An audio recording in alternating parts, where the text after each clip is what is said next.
He's heating up! Hey guys, it's Vash. Welcome back to some more E3 coverage. Now today, or the first video of today, we're going to be talking about Ubisoft's press conference. Now today is Monday, which will probably be Tuesday for you guys, or maybe I might upload it tonight. Maybe I'll put up Ubisoft tonight and then Sony tomorrow. We'll see.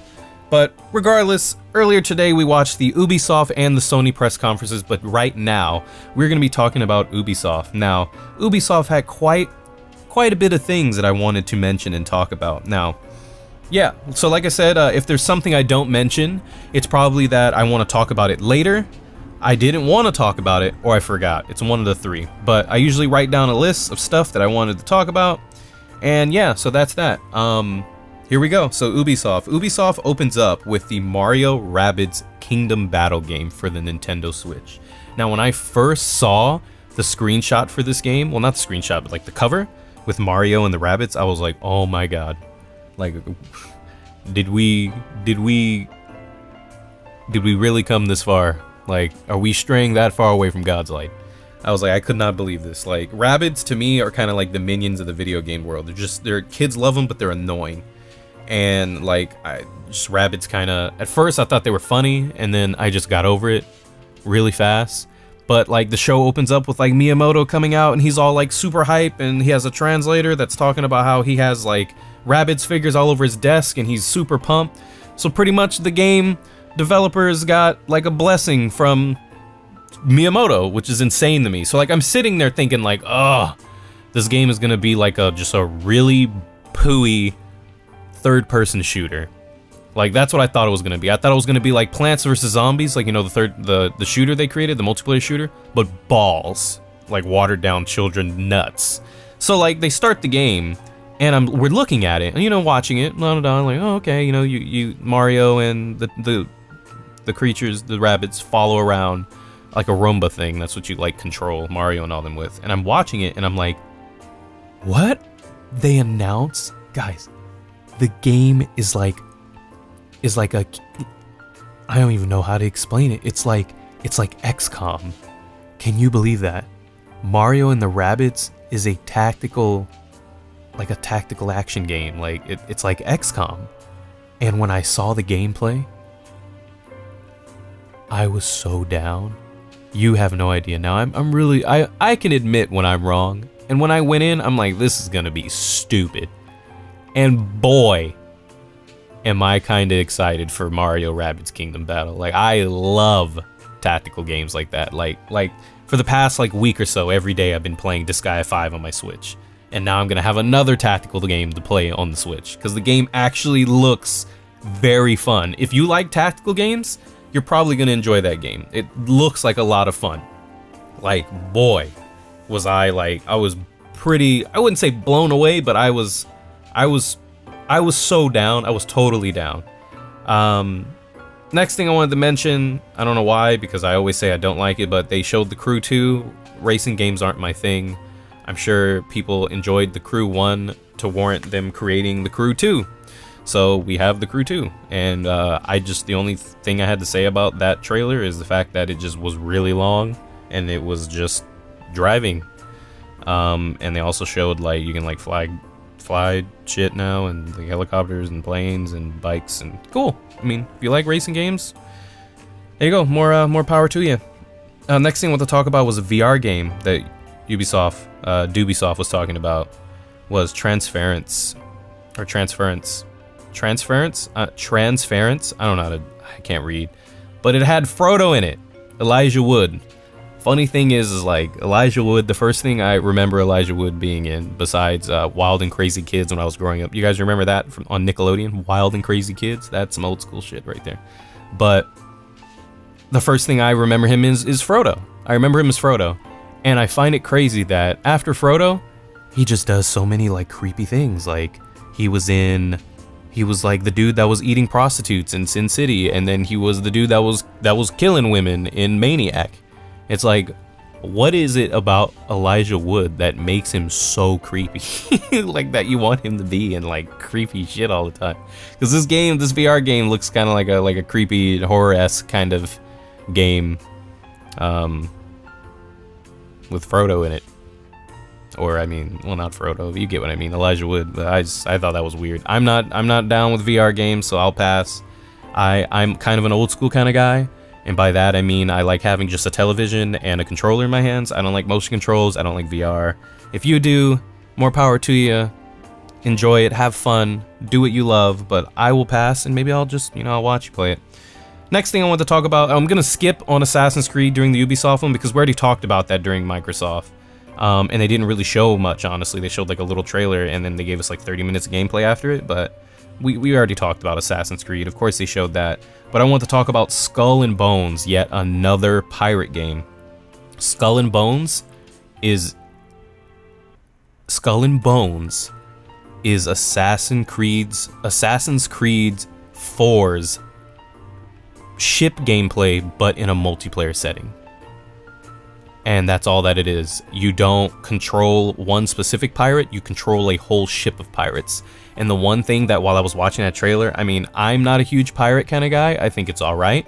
I know I had some friends that I was watching the live stream with that are really into pirates, and they were like, oh man, it's going to be so much fun. It's awesome.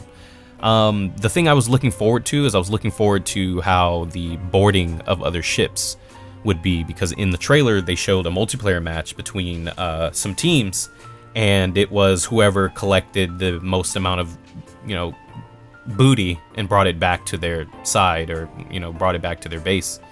And they were destroying other ships and then just driving over the loot and just picking it up.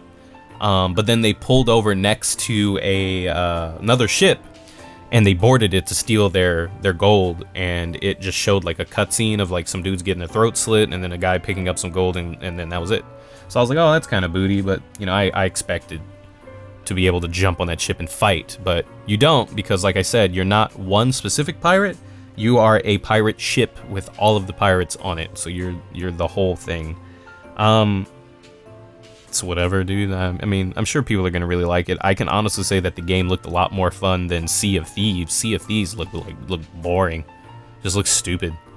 But yeah, Skull and Bones, I mean, you know, sure, if you got some friends that really love pirate stuff, booyah, booyah. Next game I want to talk about was Starlink. Now, Starlink looked like No Man's Skylanders. It kind of had a similar feel of No Man's Sky-ish, and I don't mean by the disappointment, I mean by just the aesthetic, the way the colors and the worlds and look. But you would clip a toy ship to your... It was for the Switch that I saw it for.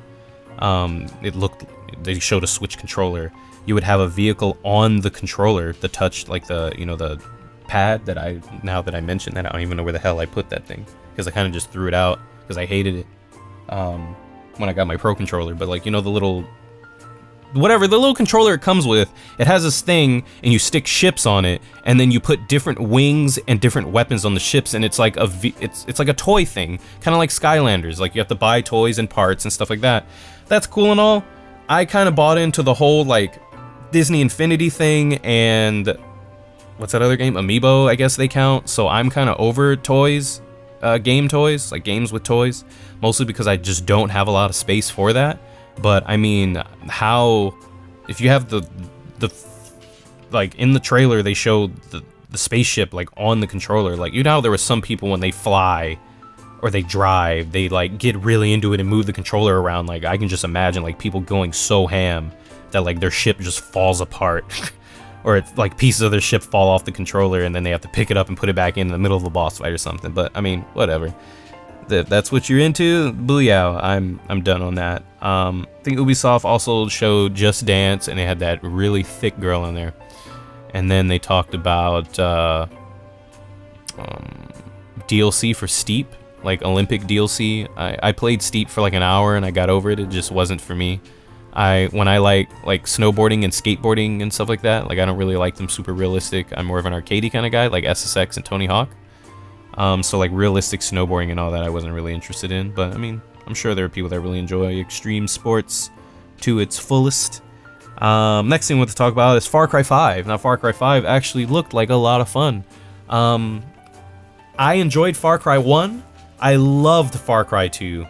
I didn't really play a lot of Far Cry 3 because I didn't like it, and then I really enjoyed Far Cry 4. And a lot of people say that they didn't like 4 because it just felt too similar to 3, but I guess I got lucky and I just didn't play much of 3 to enjoy 4. And 5 actually looks pretty decent. I know that the trailer that they showed was extremely robotic. And what I mean by robotic, you know how when you watch live gameplay trailers, quote unquote, you know damn well players don't like move that way, or like the looking, like when you look around left to right or up and down, it's not that smooth. That's not how people play video games. But I mean, in the trailer they didn't really show much of the story. They just showed a lot of the gunplay and how that you can have like teammates again. Because I don't remember if you could have teammates in 4. If they did, I never used it. But I did use a lot in 2. I used my teammates a lot in Far Cry 2, and I really like that one. You can get a dog that can attack people and tackle people down and take their weapons and bring them to you. And there's like a helicopter guy that you can call that'll come and start tearing shit up. It looked like a lot of fun. I'm totally down. Like I said, I haven't really played a Far Cry game since 4. I played a little bit of Primal, but I haven't played... Well, I mean, of course I haven't played a Far Cry game since 4, since it's 5. Duh! But I mean, it's been a while for me to... Because, you know, like I said, like the games are so similar that you kind of feel like you've played this before and you get bored fast. But 5 should be good. I'm looking forward to it.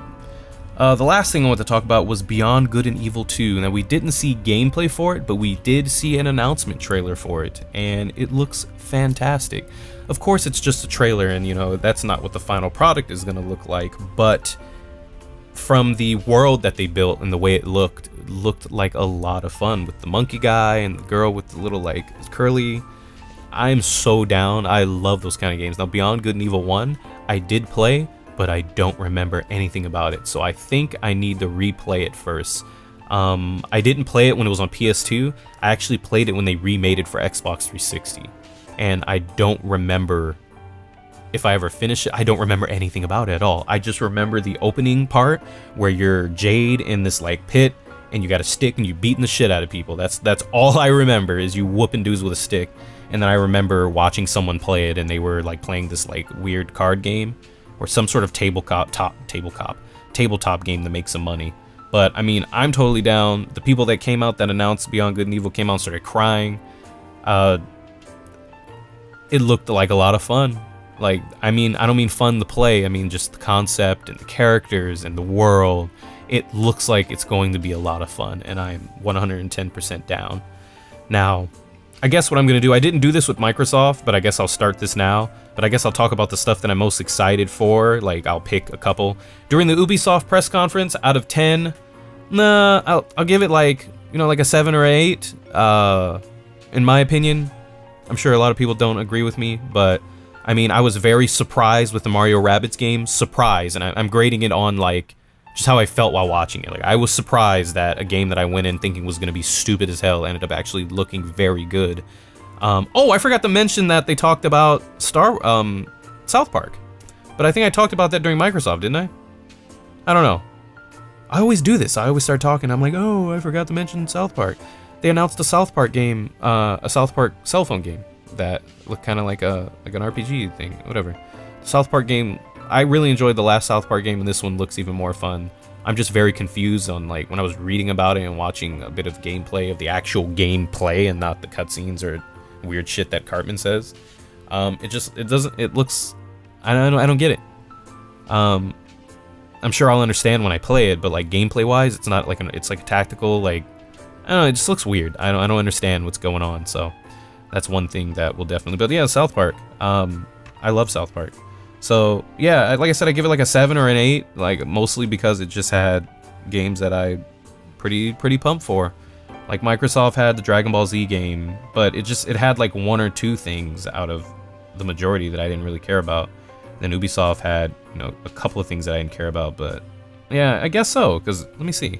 On my list, there's 1, 2, 3, there's like 4 out of the like, yeah, I guess half of the games I'm excited for, so half a score, I don't know. I'm just saying like a 7 because this is the first time I was surprised about something, but yeah. Beyond Good and Evil 2 looks really good. I'm pretty pumped. I guess that if I had to pick 2 games I'm most excited for, it's probably Beyond Good and Evil and the Rabbids game are probably the 2 that I'm the most pumped for. Yeah. That was Ubisoft, or Doobiesoft, Just Dance Soft, Doobie Dooberson Soft. Thank you guys for listening to me ramble for 15 minutes. Tomorrow is Wednesday. I know right after this I'm going to do Sony. I'm going to do my impressions on Sony. and upload that maybe in the morning, and then tomorrow is Nintendo, and then tomorrow will be the actual press conference, not press conference, the actual E3. So if you guys have not, please make sure you follow me on either or both on if you have an Instagram or Twitter, because I will be posting lots of videos and pictures of things there. So don't miss out on that. I'll be taking, I like to photograph things, so you will see lots and lots of stuff there while I'm there. I also need to get a lot of video of the games, because that's what you guys care about, the games. But yeah, I'll have all that in the description, like my Twitter, Instagram, etc., etc. It's all across the board. But thank you guys, like I said, for listening to me ramble for 15-16 minutes. Hope you all have a wonderful morning, a great day, a beautiful afternoon, and an awesome night, and I look forward to seeing you guys next time. Bye. Bye, bye, bye.